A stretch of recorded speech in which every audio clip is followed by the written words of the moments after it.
Hello friend, CGPSC handwritten notes के YouTube channel में आप सभी का बहुत बहुत स्वागत है। चलिएगा, जो छत्तीसगढ़ सहायक शिक्षक और शिक्षक बैच के अंतर्गत हम लोग लगातार आपकी क्लासेस करवा रहे हैं।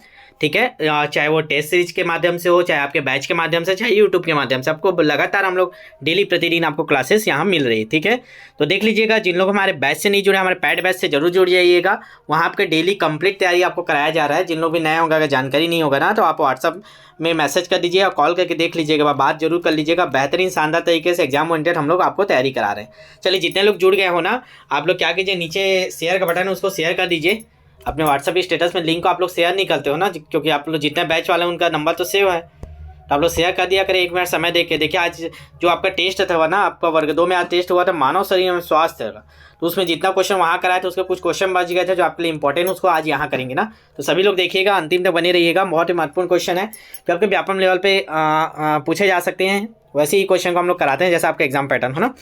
नए क्वेश्चन आएंगे, अच्छे खासे क्वेश्चन है, तो पूरा अंतिम तक बने रहिएगा। एक बार शेयर कर दीजिए, ज़्यादा लोग जुड़ जाए, फिर स्टार्ट करते हैं। नीचे लाइव चैट का ऑप्शन है, उसको ऑन कर लीजिए, वहीं आपको आंसर देते जाना है लाइव चैट में। ठीक है, और जिन लोग भी अगर आज पहली बार आए हैं, चैनल को सब्सक्राइब कर लीजिएगा और देख लीजिएगा प्लेलिस्ट में बहुत सारे सब्जेक्ट हम लोग ने करवा दिए हैं। चाहे पेडागॉजी हो, आपका हिंदी का है, आपका हिंदी का संपूर्ण सिलेबस करा दिया, बाल विकास करा दिया, आपका पर्यावरण के बहुत सारे टॉपिक, बहुत सारे आपको मिल जाएंगे, पूरे सिलेबस आपको मिल जाएंगे। खोजेंगे तो 600-700 क्लासेस अपलोड है, तुरंत देख लीजिएगा ना। चलिएगा, क्वेश्चन लग चुका है आपके स्क्रीन पे। बहुत ही शानदार क्वेश्चन है, ऐसे ही क्वेश्चन है आपको व्यापक में देखने मिलते हैं, वो उसी पैटर्न में हम लोग क्वेश्चन आपको ज़्यादा से ज़्यादा कराने की कोशिश करें। तो जिन लोग भी बैच से नहीं जुड़ेंगे, आपके दोस्त यार लोग नहीं जुड़े, उनको जोड़वा दीजिए, अभी भी समय है, बिल्कुल भी लेट नहीं हुए ना आप लोग। चलिएगा, बैच वाला जुड़ गए ना। चलिए, पहला क्वेश्चन देखते हैं। जो मनुष्य यह नहीं समझ पाता कि उसे कब भोजन करना रोक देना चाहिए, वह पीड़ित है। बताइएगा, आप लोग खाते जा रहे हो, आपको समझ ही नहीं आ रहा है कब मेरा पेट भर रहा है, कब हो गया, बस नहीं खाना चाहिए, तो किस बीमारी से पीड़ित है? ऐसा कोई है तो बुलिमिया से, मधुमेह से, ठीक है, एरोरेक्सिया नोर्वोसा से, अति अम्लता से। तो बता दीजिएगा जल्दी से, मोस्ट इंपॉर्टेंट क्वेश्चन है, 1 नंबर क्वेश्चन है, जल्दी से बता दीजिए। तो किस बीमारी से पीड़ित है? बिल्कुल सही जवाब ऑप्शन नंबर ए, बुलिमिया से। याद रखेंगे, बुलिमिया एक बीमारी होता है जिस मनुष्य को समझ ही नहीं आता उसका पेट भर गया कि नहीं भरा, उसको और खाना चाहिए कि नहीं खाना चाहिए। ठीक है, नया क्वेश्चन था, ध्यान दीजिएगा। ऐसे ही क्वेश्चन आपके एग्जाम में देखने मिलता है, तो आप लोग सोचते हो नया क्वेश्चन दे देते हैं। अगर आपके जहाँ भी आप कोचिंग कर रहे हो, अगर वो कोचिंग करने वाला मेहनत करेगा ना, तो आपको पूरा उससे रिलेटेड जितने क्वेश्चन सभी कराएंगे, तो आपका ज़्यादा क्वेश्चन बाहर नहीं जाने वाला। ठीक है, चलेगा। क्वेश्चन में दूसरा देखते हैं। निम्नलिखित में किसका उपयोग रक्त कैंसर के उपचार में किया जाता है? जो रक्त का कैंसर होता है उसके उपचार में किसका उपयोग करते हैं? Iodine 31, sodium 24, phosphorus 32, cobalt 60। जल्दी से बताइएगा। तो जनरली आप लोग जानते ही हो कैंसर के उपचार में किसका उपयोग करते हैं, तो कोबाल्ट 60 का। याद रखेंगे, इसका सही आंसर है ऑप्शन नंबर डी। चलिएगा, फास्ट करेंगे, ज़्यादा क्वेश्चन है। क्वेश्चन में तीसरा देखते हैं। यदि कोई मानवीय रोग विश्व के बृहद क्षेत्रों में फैलता है तो उसे क्या कहते हैं? Pandemic, epidemic, endemic, epizootic. तो ये शब्द तो अभी सुने होंगे, बार बार कोविड के लिए यूज़ किया जा रहा था। और ध्यान दीजिएगा, जिन लोग वर्ग 2 में आज टेस्ट डला हुआ है मानव शरीर एवं स्वास्थ्य, जिन लोग टेस्ट नहीं दिया दिला लीजिएगा। कल दोपहर 12 बजे तक समय है, अभी नहीं दिला पाएंगे तो आप आराम से सुबह भी दिला सकते हो, लेकिन दोपहर 12 बजे से पहले दिला लीजिएगा ताकि रैंक रिजल्ट टॉपर लिस्ट में आपका नाम शामिल हो सके। ठीक है, चलेगा, इसका सही आंसर क्या हो जाएगा? Option number A, pandemic. ठीक है, सभी को पता है ना जी, अभी कोविड पेंडेमिक था। क्वेश्चन में चौथा देखते हैं, शानदार क्वेश्चन है, ध्यान से पढ़िएगा। जब डॉक्टर किसी को कहता है, देखिए साइंस में इसमें इसी प्रकार क्वेश्चन पूछता है थोड़ा सा, तो डायरेक्ट आपके बाकी एग्जाम से तुलना मत कीजिएगा। पीएससी यूएससी में जैसे व्यापम में, इसका एग्जाम में थोड़ा सा घुमा पूछता है इसी प्रकार के। जब डॉक्टर किसी को कहता है कि उसे टेट्राप्लेजिया हो गया है, तो उसका आशय होता है कि उसे पक्षाघात हो गया है, केवल दाएं हाथ का, केवल बाएं हाथ का, केवल दोनों पैरों का, दोनों हाथों एवं दोनों पैरों का। तो बताइए, टेट्राप्लेजिया, तो इसका सही आंसर क्या हो जाए? नए क्वेश्चन होंगे, नहीं पता होगा तो याद रखिएगा ऑप्शन नंबर डी, दोनों हाथ और दोनों पैर का हो जाता है ना। चलिए नेक्स्ट क्वेश्चन देखते हैं, क्वेश्चन नंबर 5। स्लीप एपनिया एक भयंकर निद्रा दोष है, नींद की बीमारी हो जाती है, जैसे कुंभकर्ण। इनमें से लोग क्या होता है इसमें? स्लीप एपनिया, निद्रा में चलते हैं बिना इस ज्ञान के कि वे क्या कर रहे हैं। कई लोग नींद में चलने की आदत रहता है ना, निद्रा में आंखें खुली रहती है, आधी खुली रहती है। कई लोग का देखोगे आंख आधा खुला रहता है, आप देखोगे डर जाएगा वो जग रहा है करके, लेकिन देखोगे तो उसका आंख सोए रहता है लेकिन आंख आधा खुल जाता है। निद्रा में बार बार थोड़ी थोड़ी देर के लिए श्वास बाधित होती रहती है, मतलब सांस को रोक देते हो फिर लेने लगता है फिर रुक जाता है। निद्रा में तीव्र गति से खर्राटे लेते हैं। तो बताइए जो स्लीप एप्निया होता है वो क्या होता है। देखिए ऐसे क्वेश्चन आपको जनरली आपके अरिहंत, प्रबोध ये सब बुक में नहीं दिया रहता ना, उन लोग क्या करते हैं जो बार बार क्वेश्चन आए उसी को डाल देते हैं। नए क्वेश्चन पर उन लोग क्या करते हैं, खोज अनुसंधान ही नहीं करते कि और कैसा पूछ सकता है। इसीलिए आप लोग जिन लोग भी ये नहीं ज्वाइन किए होगा बैच जरूर ज्वाइन कर लीजिएगा, अपने दोस्तों को भी जरूर जोड़ दीजिएगा। हम लोग कोशिश करते हैं कि जितना आपके क्वेश्चन नए बन सकते हैं, पुराने क्वेश्चन आपको बुक मिल जाएगा, प्रैक्टिस करोगे मिल जाएगा, टेस्ट हम करवा भी देते हैं पुराने जो इंपॉर्टेंट है। बाकी नए क्वेश्चनों पर मेन फोकस किया करें आप लोग ना, क्योंकि अगर नया क्वेश्चन बना लिए फिर आपको एग्जाम में कोई नहीं रोक सकता। तो ये ध्यान दीजिएगा जो स्लीप एप्निया होता है ये क्या होता है, तो इसको ध्यान दीजिएगा। ये क्या होता है, निद्रा में बार बार थोड़ी देर के लिए श्वास बाधित होती रहती है। कई लोग का सांस रुक जाता है फिर लेने लगते हैं, ऐसे कर जो करते हैं ना तो वो होता है आपका स्लीप एप्निया। ठीक है, चलिए नेक्स्ट क्वेश्चन देखते हैं। ऑप्शन नंबर क्वेश्चन नंबर 6 है, अस्पताल के निम्नलिखित में से किस विभाग में कैथ लैब होती है। तो ये देखिएगा मोस्ट इंपॉर्टेंट क्वेश्चन, आपको नहीं मिलेगा कैसे बुक में ऐसे क्वेश्चन, ऐसी क्वेश्चन आपको पूछ देता है ना, तो ध्यान दीजिएगा ऐसे प्रकार किसी भी क्वेश्चन को नहीं छोड़ना है। तो बताइए कैथ लैब कहाँ होता है, पैथोलॉजी विभाग में, शल्य चिकित्सा विभाग में, कार्डियोलॉजिस्ट विभाग में, न्यूक्लियर मेडिसिन विभाग में। जल्दी बता दीजिए। हम लोग शानदार क्वेश्चनों का एक बुक तैयार किए थे, ये जो हम लोग के बुक में पूरा इन क्वेश्चनों को डाल के पूरा कंप्लीट बुक बनाए थे हम लोग, लेकिन बुक को लॉन्च नहीं किए क्योंकि आपको एक्स्ट्रा 200-250 रुपया पड़ रहा था बुक, जितने संभावित क्वेश्चन थे। तो हम लोग सोचे इसको बैच में ही एक्स्ट्रा करा देंगे, यूट्यूब में करके आपको यहाँ करा देते हैं। चलिए तो इसका आंसर क्या हो जाएगा, ऑप्शन नंबर सी कार्डियोलॉजिस्ट विभाग। ठीक है जी, याद रखिएगा कार्डियोलॉजिस्ट विभाग में कैथ लैब होता है ना, इसको ध्यान दीजिएगा। कई स्टूडेंट लोग मैसेज करते हैं सर आप तो बुक का पूरा उठा कर आ दे रहे हो कॉपी पेस्ट, उनको लगता है जैसे ये PDF बना कर आते हैं तो उनको लगता है ये कहीं बुक से PDF उठा कॉपी पेस्ट कर देते हैं। तो ऐसा नहीं है, आप चेक कर लिया करें बुक में, डायरेक्ट आपको ये नहीं मिलेगा। वो कुछ लुसेन का चल रहा था, अब लुसेन का बुक है तो लुसेन का क्वेश्चन तो रहेगा ना उसमें। चलिए क्वेश्चन नंबर 7 पढ़ लिया आप लोग। निम्नलिखित विकल्प में कौन सा विकल्प सुमेलित नहीं है बोला है ना, स्वप्रतिरक्षित रोग, संधिवात, संधिशोथ, अनुवांशिक रोग, क्षय रोग को बोलते हैं क्या, पामा रोग, चिंचड़ी, मानसिक रोग, मनोविद्लता। एक गलत है, 3 सही रखिए, 3 चीज आपका याद हो जाएगा आप।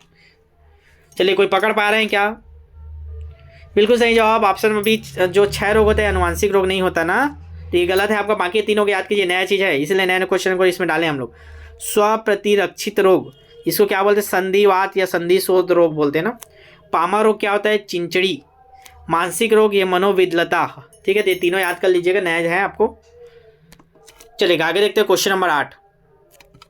निम्नलिखित में कौन सा रोग मच्छर वाहित नहीं है, तो इनमें कौन सा रोग मच्छर से नहीं होता बताइए, डेंगू ज्वर, फाइलेरियासिस, निद्रा रोग, मलेरिया। तो क्या मच्छर के कारण नहीं होता, जल्दी बता दीजिए। ठीक है, तो इसका सही आंसर ऑप्शन नंबर सी निद्रा रोग। ध्यान दीजिएगा, अब ये मत बोलिए कि मच्छर काटता है तो नींद नहीं आता, वो भी तो निद्रा रोग है। नहीं, ऐसा नहीं है, वो अलग हो जाता है। मच्छरदानी लगा के सोइए, आपको मच्छर नहीं काटेगा। ठीक है, तो बाकी डेंगू ज्वर होता है मच्छर के कारण होता है, फाइलेरियासिस जो होता है वो भी मच्छर के कारण होता है, मलेरिया भी होता है, लेकिन निद्रा रोग आपका मच्छर के कारण नहीं होता ना। चलिए नेक्स्ट क्वेश्चन देखेंगे, क्वेश्चन नंबर 9। जिन लोग भी नए हुए चैनल को सब्सक्राइब कर लीजिएगा ना, लगातार आपको क्लासेस मिल जाएगा। जो भी क्लास होना रहता है वो 30 मिनट पहले आपको नोटिफिकेशन मिल जाता है, अगर आप सब्सक्राइब करके रखेंगे तो। ठीक है, आयोडीन की कमी से कौन सा रोग होता है, तो सभी को पता होगा कौन सा होता है जी, रतौंधी, कर्क रोग, घेंघा रोग, अस्थि सुशीरता। तो सभी को पता है आयोडीन कमी से घेंघा रोग होता है। ठीक है ना, चलिए क्वेश्चन नंबर 10 देखते हैं। पहले क्वेश्चन आ गया, बीच में ये आ गया ना एडवर्टाइजमेंट। चलिएगा क्वेश्चन को पढ़ें। 10 दिनों से अधिक तक अब उपवास, देखिए इसीलिए आपको बोलते हैं उपवास ज़्यादा रहने पे क्या प्रभाव पड़ता है। आप अच्छे समझ लीजिएगा। ज़्यादा देखिए धार्मिकता अपनी जगह है, आस्था रखना चाहिए भगवान पे, लेकिन अपने शरीर का भी ध्यान रखना है ना। अभी नवरात्रि में कई लोग 9-9 दिन तक उपवास रहते हैं, उनको पता ही नहीं क्या हालत होता है। तो देखिए समझिए इसको, 10 दिनों से अधिक दिन तक उपवास करने पर लीवर पर क्या प्रभाव पड़ता है, आपको ध्यान देना है। क्वेश्चन मोस्ट इंपॉर्टेंट, अपने घर में बता दीजिएगा, समझा दीजिएगा।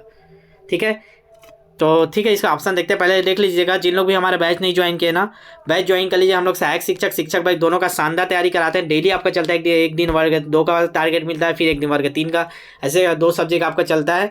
और ये आप आज ज्वाइन करोगे तो कोई दिक्कत नहीं, कोई कुछ चीज़ नहीं छूटेगा पीछेगा आपका। आज से का जब तक पेपर नहीं होगा आपका डेली तैयारी कराएंगे। केवल 499 फीस है सहायक शिक्षक का, शिक्षक बैच को 599 रुपया।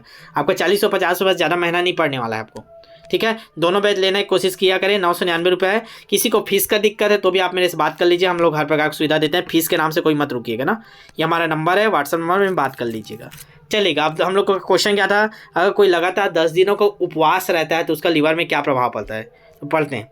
लीवर में ग्लूकोज स्तर कम हो जाता है, लीवर में ग्लूकोज स्तर अधिक हो जाता है, लीवर में ट्राइग्लिसराइड्स घटने लगता है, लीवर में ट्राइग्लिसराइड बढ़ने लगता है। तो क्या होता है बताइए। तो इसका सही आंसर ऑप्शन में, लीवर में ग्लूकोज स्तर बहुत कम हो जाता है, इसीलिए आपको चक्कर आने लगता है, कमजोरी लगने लगता है, ठीक है। तो इसीलिए अगर आप फास्ट भी रखते हो तो रात को दबा के फल फ्रूट खाया करिए, बीच में दोपहर में भी आप फल फ्रूट खा सकते हैं, ताकि जो मेंटेन कर लेता है, ठीक है। वैसे उसका कोई, मैं तो उस चीज़ को ज़्यादा सपोर्ट नहीं करता। मन से रखिए, मन से किसी का सेवा कीजिए अच्छे से, ठीक है। बाकी ठीक है, आस्था है सबके ऊपर, अपनी अपनी जैसी आस्था, चलेगा। वैसे क्या थोड़ा फास्ट भी रखना भी जरूरी है ना, बीच बीच में आपको रखना भी चाहिए। उससे क्या शरीर का जो पाचन तंत्र है वो थोड़ा सा अच्छा होता है ना, बीच में गैप मिलना चाहिए रहता है। क्वेश्चन नंबर 11 देखते हैं। विश्व का पहला हृदय प्रत्यारोपण निम्न में से किसने किया था? जो हृदय ट्रांसफॉर्म होता है ना, डॉक्टर वेणुगोपाल ने, विलियम हार्वे ने, क्रिश्चियन बर्नार्डे ने, विलियम बैट्रिक ने। विलियम बैट्रिक या पैट्रिक भी होता है ना। चलिए क्वेश्चन में 11 का आंसर करेंगे, जल्दी फास्ट करिएगा, लाइव चैट में करिएगा और अंतिम तक जुड़े रहिए जिन लोग भी अभी देख रहे हैं ना। चलिएगा, बताइए इसका सही आंसर क्या है। बिल्कुल सही जवाब option number C, Christian Bernard. और जिन लोग अगर लेट में देख रहे हैं, लाइव नहीं देख रहे हैं, बाद में देख रहे होंगे, तो ध्यान दीजिएगा आप लोग इसको ना बार बार आपको हफ्ते हफ्ते में रिवाइज करना है। जितने भी क्लासेस हम लोग कराए रहते हैं ना, 2x स्पीड कर लिया करें और बीच बीच में हफ्ते हफ्ते में रिवाइज करिएगा, क्योंकि रिवाइज बहुत जरूरी है ना आपके एग्जाम के लिए। डीएनए की द्विकुंडलिनी संरचना किसके द्वारा दी गई थी? तो जो डीएनए है उसकी द्विकुंडली संरचना जैकब व मोनोड, वाटसन और क्रिक, एच.जी. खुराना, इनमें से कोई नहीं। तो बता दीजिए, जो डीएनए होता है, जो डीएनए, ठीक है, उसका द्विकुंडली संरचना किसने दिया था? तो किसने दिया था जी? सभी को पता होगा जी इसका आंसर, वाटसन और क्रिक ने दिया था, याद रखिएगा। ऑप्शन नंबर 20 का सही आंसर है। चलिए नेक्स्ट क्वेश्चन करेंगे, क्वेश्चन नंबर 13। जेनेटिक इंजीनियरिंग में निम्न में से किसका प्रयोग होता है? Genetic engineering, plasmid, mitochondria, ribosome. तो बता दीजिएगा, जेनेटिक इंजीनियरिंग में निम्न में से किसका प्रयोग होता है? इसका सही आंसर है ऑप्शन नंबर बी, प्लास्टिडिज्म, ठीक है, प्लास्मिड। देख लीजिएगा ना उच्चारण को आप लोग अच्छे से। क्वेश्चन नंबर 14 देखते हैं। नैनो प्लग संबंधित है, तो बताना है नैनो प्लग किससे संबंधित है? एक छोटी बुलेट से, एक छोटे सुनने के यंत्र से, एक छोटे रॉकेट लॉन्चर से, उपयुक्त में से किसी से नहीं। तो आपको बताना है जो नैनो प्लग है वो किससे संबंधित है। इसका सही आंसर है ऑप्शन नंबर बी, एक छोटे सुनने के यंत्र से। याद रखिएगा, नैनो प्लग क्या होता है? छोटे सुनने का यंत्र आता है जो कान में लगाते हैं ना, नैनो प्लग बोलते हैं उसको। चलिए क्वेश्चन नंबर 15 कर लेते हैं। MRI होता है, देखो आप लोग, MRI में क्या है? तो उसका फुल फॉर्म बता रहे हैं आपको MRI का। तो 4 ऑप्शन आपके सामने, magnetic record of intestines, magnetic recording of investigations, या मैग्नेटिक रेजोनेंस इमेजिंग, या मैग्नेटिक रेजोनेंस इन इंटेस्टाइन। चलिएगा, 4 ऑप्शन आपके सामने, ध्यान से बताइएगा। MRI का फुल फॉर्म, MRI जो MRI कराते हो लगभग 5-6 हज़ार में होता है, बहुत महंगा होता है ना ये टेस्ट। तो इसका सही आंसर क्या हो जाएगा जी? ऑप्शन नंबर इसका सही आंसर है सी, मैग्नेटिक रेजोनेंस इमेजिंग, ठीक है। चलिए क्वेश्चन नंबर 16। मनुष्य के शरीर में खून के शुद्धिकरण, जो प्यूरिफिकेशन होता है, की प्रक्रिया को क्या कहते हैं? Dialysis, haemolysis, osmosis, paralysis. तो बताइए, जो शुद्धिकरण होता है खून का, प्यूरिफिकेशन, उसको क्या बोलते हैं? लाइव चैट में आंसर दीजिए। और जिन लोग भी जुड़े होंगे ना, अंतिम तक जुड़े रहिएगा ना, बीच में आपको छोड़ के नहीं जाना है।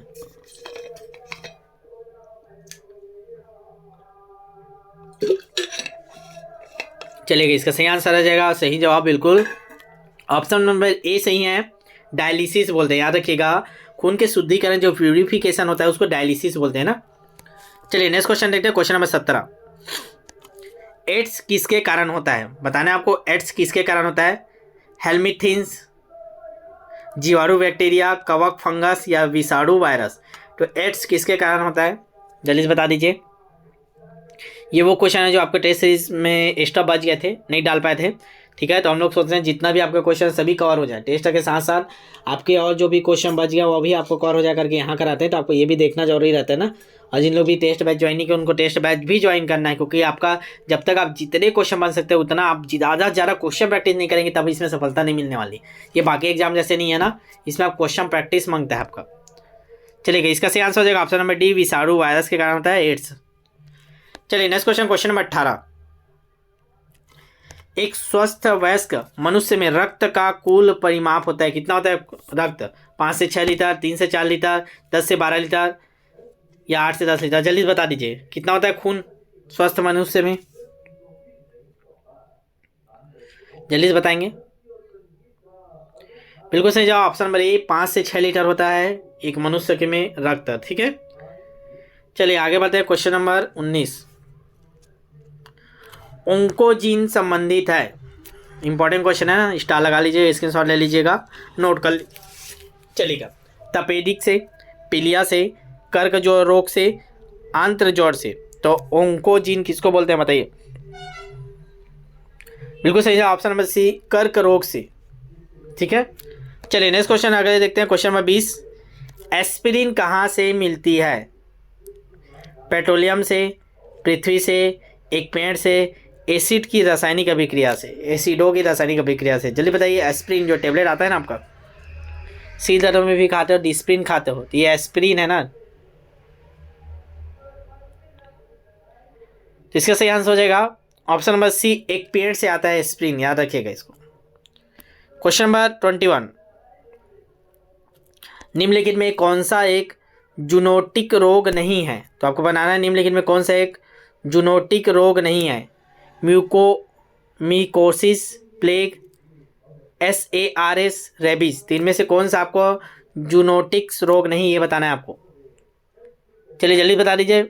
इसका सही आंसर बिल्कुल ऑप्शन नंबर ए, म्यूकोमिस्कोसिस, ठीक है। ये आपका जूनोटिक रोग नहीं है, बाकी ये तीनों है ना, याद रखिएगा। प्लेग, SARS और रेबीज, तो याद रखिएगा जूनोटिक्स रोग बोलते हैं इसको ना। चलिए क्वेश्चन नंबर 22 देखते हैं। दुर्दम मेलिग्नेंट मलेरिया होता है किससे? प्लाज्मोडियम विवैक्सम से, प्लाज्मोडियम ओवेल से, प्लाज्मोडियम फैल्सीपैरम से, प्लाज्मोडियम मलेरिए से। तो बताना है आपको दुर्दम मेलिग्नेंट मलेरिया का एक प्रकार, ये किससे होता है? चलिए बता दीजिए। जितने क्वेश्चन बन सकते हैं हम लोग बेसिक एकदम अंदर घुस तक के आपको क्वेश्चन करा रहे हैं ना। तो option number C, plasmodium falciparum से ना, चलेगा। Question number 23। मिनीमाता रोग का कारण क्या है? पारा, कैडमियम, सीसा, जस्ता। तो सभी को पता होगा जी, जल्दी से आंसर कर दीजिए क्वेश्चन नंबर 23 का आंसर। मिनीमाता रोग का कारण क्या है? बिल्कुल सही जवाब ऑप्शन नंबर ए, पारा से होता है मिनीमाता रोग। चलिए क्वेश्चन नंबर 24 करते हैं। क्वेश्चन नंबर 24 क्या है? यकृत प्रभावित होता है और पित्त वर्णक जमा होने के कारण त्वचा और आंखें पीली हो जाती है। निम्नलिखित में से किस पाचन विकार का वर्णन यहाँ किया गया है? दस्त, पीलिया, उल्टी, कब्ज। तो बता दीजिए किसके कारण ऐसा होता है।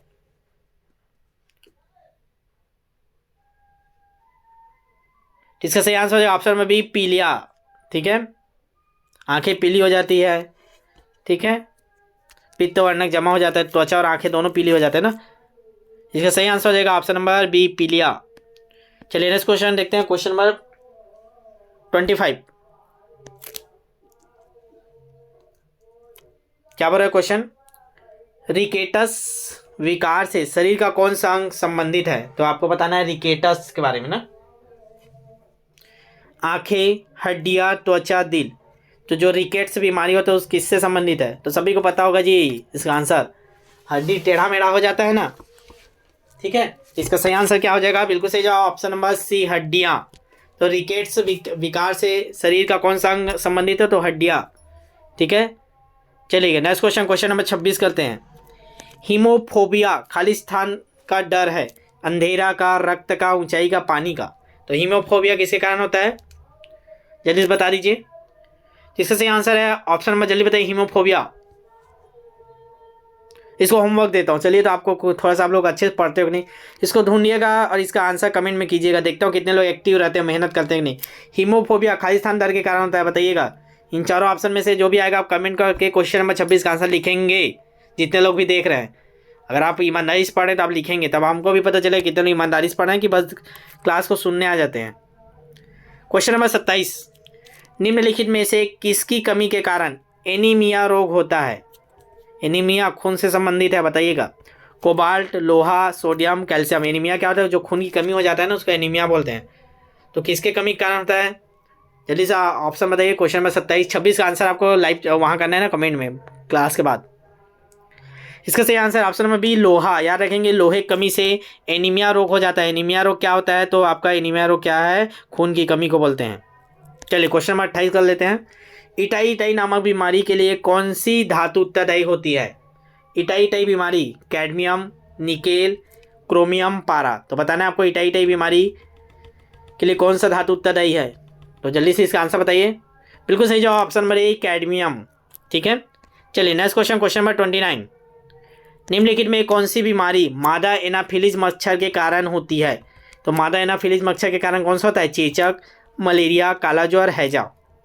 जल्दी से कमेंट कीजिए, लाइव चैट में कमेंट कीजिए फास्ट आंसर। क्वेश्चन नंबर 29 का आंसर क्या होगा जी? बिल्कुल सही जवाब option number B, malaria. Malaria किससे होता है? मादा एनाफिलीज। ठीक है, क्वेश्चन नंबर 30 देखते हैं। निम्नलिखित में कौन सा संक्रामक रोग है? संक्रामक रोग मतलब जानते हो ना, जो एक छूने से फैलता है, एक दूसरे से दूसरे में चले जाता है। अस्थमा, खसरा, स्कर्वी, मधुमेह। तो कौन सा संक्रामक रोग है जो फैलता है, चाहे छींकने, खांसने, छूने, ये सबसे? तो कौन सा है संक्रामक रोग? जल्दी से कमेंट कीजिए, फास्ट करेंगे। इसका सही आंसर ऑप्शन नंबर बी, खसरा। याद रखें, खसरा क्या है? संक्रामक रोग है ना। चलिए क्वेश्चन नंबर देखेंगे 31, निम्नलिखित में किसमें प्रत्येक ग्राम में प्रोटीन की मात्रा सर्वाधिक होती है? मोस्ट इंपॉर्टेंट क्वेश्चन है आपके स्वास्थ्य में के अंतर्गत। प्रोटीन की मात्रा किसमें सबसे ज़्यादा होता है? मूंगफली, गेहूं, सेब, सोयाबीन। जल्दी बता दीजिए। अब ये दोनों में कन्फ्यूजन होगा, सेब तो आएगा नहीं, गेहूं आएगा नहीं। सोयाबीन या मूंगफली, जल्दी बताइए, सोयाबीन या मूंगफली, किसमें प्रोटीन की मात्रा सर्वाधिक होती है दोनों में से? तो ऑप्शन नंबर डी इसका सही आंसर है। आप ध्यान रखिएगा, सोयाबीन में सबसे ज़्यादा होता है प्रोटीन। आप अंडा नहीं खाते तो सोयाबीन जरूर खाइए। सोयाबीन और गुड़ दोनों को खाया करें। गुड़ और सोयाबीन बेस्ट प्रोटीन का सोर्स है। जिन लोग भी नॉनवेज नहीं खाते, बाकी तो अंडा खाइए। किस पोषक तत्व की कमी से रतौंधी का रोग होता है? प्रोटीन, विटामिन के, विटामिन सी, विटामिन ए। आपको पूरा विटामिन पढ़ लीजिएगा ना, ये भी आपके टॉपिक के अंदर आता है स्वास्थ्य में ना। देखो कल कोचिंग का एक तो डाला था आपके बैच में, नोट्स डाला था मैं, तो देखो एक पेज में बेवकूफ़ बना देते उन लोगों को। बुक छापने पैसा बनाने से मतलब रहता है, इसीलिए मैं बोलता हूँ कहीं कोचिंग करने की जरूरत नहीं है। कोचिंग करो तो ऐसा कोचिंग ज्वाइन करो जो आपका पूरा जवाबदारी ले, पूरा एग्जाम तक आपका तैयारी कराए, सारे संभावित क्वेश्चन कराए। ये नहीं कि बस 20-25 क्लास बना दे, उसको दे रहे हैं, बेच रहे हैं। बेचने से मतलब है, टेस्ट से कहीं मत खरीदिएगा। जिन लोग 20-25 टेस्ट बेचते हैं उन लोग पूरा बेवकूफ़ बनाते हैं। मार्केट से 1000 का बुक खरीद के ले लाते हैं और 5-6 बुक में से सब में से 20-20 क्वेश्चन निकाल करा देते हैं। आगे कोई मतलब नहीं। 20-25 टेस्ट आपका दे दिए, एक साथ दिलाते रहो, हो गया आपका। तो ऐसे लोगों से बच के रहिएगा। जिन लोग भी अभी तक हमारा बैच नहीं ज्वाइन किया, अपने दोस्तों लोग को सजेस्ट कर दीजिएगा, क्योंकि हम लोग अलग से एडवर्टाइजमेंट नहीं करते। आप ही लोग हमारे लोगों तक पहुंचने का सोर्स हो, तो आप लोग अपने दोस्तों को ज़रूर बताइए, जिन लोग स्पेशली कॉलेज वाले हैं। चलिए क्वेश्चन नंबर 32 का क्या हो जाएगा? तो रतौंधी विटामिन ए सभी को पता है ना। चलिए नेक्स्ट क्वेश्चन, क्वेश्चन नंबर 33 करते हैं। निम्नलिखित में किसकी पहचान विडाल परीक्षण से होता है? विडाल टेस्ट देखा होगा ना, करते हैं। आप हॉस्पिटल में गए होंगे अगर आप इस बीमारी से पीड़ित होंगे। एड्स, कैंसर, टाइफाइड ज्वर, यक्षमा। तो सभी को पता है विडाल टेस्ट किसके लिए होता है? बिल्कुल सही जवाब टाइफाइड के लिए होता है। याद रखिएगा ना, टाइफाइड को विडाल टेस्ट के द्वारा नापते हैं। उसमें आपका जितना बैक्टीरिया है उसको बता देता है। क्वेश्चन नंबर 34 देखते हैं। हैजा के रोगाणु की खोज किसने की थी? तो हैजा के जो रोगाणु है, Filippo, Robert Koch, M Laveran, Felix Hoffmann. तो बता दीजिए हैजा के रोगाणु की खोज किसने किया था? तो इसका सही आंसर है ऑप्शन नंबर ए, फिलिप्पो पकिनी। ठीक है, हैजा के रोगाड़ू की खोज, फिलिप्पो पकिनी। ठीक, चलिए नेक्स्ट देखते हैं क्वेश्चन नंबर 35। ल्यूकेमिया किसका कैंसर है? फेफड़े का, गर्भाशय का, त्वचा का, रक्त का। तो ल्यूकेमिया किसका कैंसर है? इंपॉर्टेंट क्वेश्चन है, ध्यान दीजिएगा। ऐसे क्वेश्चन आपको नॉर्मल बुक में नहीं दिया रहता, ऐसी क्वेश्चन आ जाता है फिर आप बोलोगे कि नया क्वेश्चन देते हैं। इसीलिए बोलता हूँ कि अच्छे से पढ़िए, जितने क्वेश्चन बचते हैं सभी ज़्यादा ज़्यादा प्रैक्टिस कीजिए। इसका सही आंसर क्या हो जाएगा जी? बिल्कुल ऑप्शन नंबर डी, रक्त से संबंधित है ना। ल्यूकोमेनिया किसका कैंसर? रक्त का कैंसर को बोलते हैं ना। चलिए क्वेश्चन नंबर 36 कर लेते हैं, 40 क्वेश्चन कर लेते हैं ना इसमें, बाकी फिर बैच में आगे कराएंगे आपको। नेत्र श्लेष्मा लाशोद मुख्य रूप से किससे संबंधित संक्रमण है? पेट से, दिल से, आँख से, घुटने से। नया नया क्वेश्चन ही है ना, आपको ध्यान दीजिएगा, तो अच्छे से पढ़िएगा और जो भी आपको लगे इंपॉर्टेंट ज़्यादा क्वेश्चन नोट कर लीजिएगा अपने कॉपी में ना, ताकि बीच में आप रिवाइज या फिर इसको वीडियो को देख लिया करें बीच बीच में ना, अपलोड रहता है ये प्लेलिस्ट में आपको। तो इसका सही आंसर क्या हो जाएगा? बिल्कुल सही जवाब ऑप्शन नंबर सी, आँख से संबंधित है। नेत्र लगा ही है, नेत्र में जो श्लेष्मा पाया जाता है। चलिए क्वेश्चन नंबर 37 देखते हैं। निक्टोफोबिया खाली स्थान से भय से होता है। अब निक्टोफोबिया बताना है आपको, एक आपको होमवर्क दिया हूँ, इसको ध्यान दीजिए। 26 नंबर क्वेश्चन, इसका सही आंसर क्या हो जाएगा बताइए? रोशनी, अंधेरा, जानवर, पक्षी। तो निक्टोफोबिया ये किससे डर लगता है? तो अंधेरा से याद रखिएगा, जिसको अंधेरे से डर लगता है मतलब उनको निक्टोफोबिया है। आपको लगता है कि अंधेरे से डर? अब ध्यान दीजिएगा, कई लोग ना जैसे क्लास में बोला रहता हूँ, जैसे अब आज ही एक बच्चे का मैसेज आया रहा था, ध्यान से सुनिएगा आप लोग। वो बच्ची पता नहीं कहाँ सदमे में खोई रहती है, बोलती है सर आप तो बाल विकास का पूरा नहीं कराया हो। मैं चिल्ला के यहाँ बोला था जब बाल विकास का पूरा हम लोग जितने नए क्वेश्चन चैप्टर वाइज किए, तो मेरे हिसाब से आपका पूरा को सिलेबस कवर करा दिया हूँ मैं। अब ध्यान दीजिएगा, अगर आपका कोई भी टॉपिक बचा होगा, आपको लगता है ये टॉपिक कवर करना है, तो आप लोग कमेंट कीजिए करके। एक दो बच्चे किए थे कमेंट, उसका फिर अगले दिन करवा दिया, तो उसका कोई बच्चा कमेंट नहीं किया है, तो मैं ये मान के चला था पूरा सिलेबस कंप्लीट। आज एक बच्चा मैसेज किया सर आप पूरा ही नहीं करवाते हो, तो भैया आपको बोल रहे हैं क्लास में, तो आप बताना चाहिए। आपको लग रहा है कि ये टॉपिक नहीं हुआ है, बता दीजिए, करा देंगे। बैच में भी सोए रहते हैं, बोलते हैं वर्ग 3 में आप वर्ग 2 का डालते हो, दोनों का अलग अलग बैच है। क्लासेज जो 9-10 बजे चला रहता है उसको डाल देते हैं लिंक को, ताकि जिन लोग नहीं जुड़े होंगे देख लें क्लास करके। बाकी टेस्ट जिस बैच में उसी बैच में डलता है, टेस्ट अलग बैच में नहीं डलता। चलिए क्वेश्चन नंबर 38 देखते हैं। फोटोफोबिया का अर्थ है प्रकाश के प्रति संवेदनशीलता, तस्वीर खींचने की लत, प्रकाश की लत, फोटो लेने की नापसंदी। तो बताइए फोटोफोबिया क्या होता है? फोटोफोबिया थोड़ी है आप लोग को, तो ये होता है फोटोफोबिया, फोटो से कोई लेना देना नहीं है, याद रखिएगा। तस्वीर खींचने, ये प्रकाश के प्रति संवेदनशीलता को दर्शाता है फोटोफोबिया। ठीक है, चलिए नेक्स्ट क्वेश्चन कर लेते हैं, 2 क्वेश्चन और कर लेते हैं, फिर यहीं समाप्त करेंगे आज की क्लास। खाली स्थान एक जन्मजात रक्त विकार होता है जिसके कारण इस विकार से पीड़ित लोगों का हीमोग्लोबिन नहीं बन पाता। ऐसे बड़े बड़े क्वेश्चन देते हैं आपके, ध्यान दीजिएगा। तो bone marrow failure, stroke, thrombosis, thalassaemia. बताइए क्या जन्मजात विकार होता है इनमें से? हीमोग्लोबिन नहीं बता किसी बच्चे के में, तो अलग से बार बार उनको देना पड़ जाता है, बड़ा दिक्कत होता है, बार बार खून को चेंज करना पड़ता है, फिर खून निकालते हैं, फिर नया खून चढ़ाते हैं, बड़ा गंभीर समस्या हो जाता है। इसका सही answer option number D, thalassaemia बोलते हैं। बीमारी का नाम क्या है? थैलेसीमिया। ठीक है, भगवान करे किसी को मत हो थैलेसीमिया, बड़ा दिक्कत है, किसी बच्चे को जन्मजात होता है ना। और ये क्वेश्चन नंबर 40 देखते हैं। अगेती झुलसा निम्नलिखित में से किसका एक सामान्य रोग है? अगेती झुलसा, चलिए ये उसका क्वेश्चन डल गया, पौधों का संबंधित आपका नहीं आएगा, लेकिन ये आपका जानकारी में होना चाहिए। अगेती झुलसा, क्योंकि आप इस चीज़ को खाओगे तो आपके शरीर में प्रभाव पड़ेगा। तो किस से संबंधित बताइए अगेती झुलसा? आलू, अदरक, बंद गोभी, फूल गोभी, जल्दी बता दीजिए। इसका सही आंसर है ऑप्शन नंबर ए, आलू। आलू से संबंधित है अगेती झुलसा। चलिए क्वेश्चन और कर लेते हैं। संक्रामक रोग का है, तो अच्छा क्वेश्चन लग रहा है, बड़ा क्वेश्चन है। निम्नलिखित में कौन सा एक संक्रामक रोग है? बताइएगा, लास्ट क्वेश्चन है। संक्रामक रोग, मलेरिया, क्षय रोग, चेचक। ठीक है, तीनों में से बताइए कौन सा संक्रामक रोग है? देख लीजिएगा, केवल 2 क्षय रोग, 1 और 3, 2, 3 या केवल 3, तो कौन सा आपका संक्रामक रोग है जो फैलेगा? तो इसका सही आंसर हो जाएगा बिल्कुल सही जवाब ऑप्शन नंबर सी, 2 और 3, ये दोनों, क्षय रोग और चेचक, ये दोनों आपके संक्रामक रोग के अंतर्गत आता है, फैलते हैं ना, तो ध्यान दीजिएगा इसको। ठीक है, बस इतने ही कहते हैं, बाकी क्वेश्चन आपके बैच में फिर कवर कराएंगे। और देख लीजिएगा, जिन लोग भी अभी तक हमारा बैच नहीं ज्वाइन किया, मैं बार बार बोल रहा हूँ आपको कि आप लाखों रुपये खर्चा करके D.ED B.ED किए हैं तो 200-400 को मत देखिए, आप जरूर जुड़िए। आप कहीं भी कोचिंग कर रहे हैं तो भी आप जुड़िए, सेल्फ स्टडी कर रहे हैं तो भी आप हमसे जुड़ जाइए। 200-400 रुपये देने से कोई दिक्कत नहीं है, आपको बेस्ट रिजल्ट मिलेगा, आपको गारंटी दे रहे हैं। पूरे छत्तीसगढ़ में ढूंढ लीजिएगा, कहीं भी आपको हमारे जैसे तैयारी कराने वाले नहीं मिलेंगे। उन लोग को बस आप पैसे से मतलब रहता है, हम आपके रिजल्ट पे काम करें, इसीलिए आपको दे रहे हैं कि आपको जब तक पेपर नहीं होगा तब तक आपका बैच चलेगा। 50 रुपये 60 रुपये महीना पड़ रहा है आपका।